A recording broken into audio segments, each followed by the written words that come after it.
Hi guys, welcome back to 6.2 example 6. Now we are looking at probabilities associated with the standard normal distribution. The key to this section is understanding the idea that the probability that z lies in an interval is given by the area under the standard normal curve above that interval. This is the key to connecting our z values to probability. So in part A, we want the probability that z is greater than or equal to 1. So if I was sketching that normal curve, remember that 0 is my mean in a standard distribution, and I want 1 standard deviation or greater. So remember that for our standard table, our z values is for everything to the left of the z. So it's going to be 1 minus the area under the curve for 1.0. So if I look at my table, 1.00 is 0.8413. 1 minus 0.8413.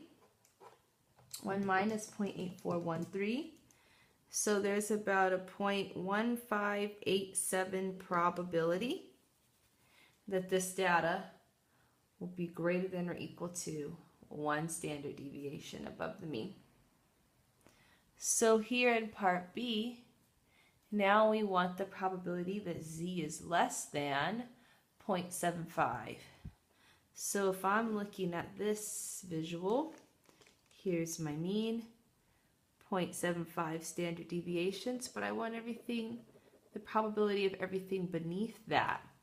So remember our z table, table 5 of appendix 2, the z value, the area is everything to the left of z. So whatever I get, that is my probability. So looking at my table, 0.75 is about 0.7734. So there's about a 0.7734 probability, 77.34% chance that you'll fall below 0.75 standard deviations of the mean. So now here in part C, now my z interval is between 1.5 and negative 1.15. So we're looking for this area, this probability. So for this area, I want right minus left of my z table probabilities. So 1.5, if I look at that, 1.50, 0.9332. So that's 0.9332 subtracting negative 1.15. So let me look at that in my table here. Negative 1.15 is about 0.1251. 0.1251. So that probability is right. 0.9332 minus left, 0.1251. 0.8081. 0.8081.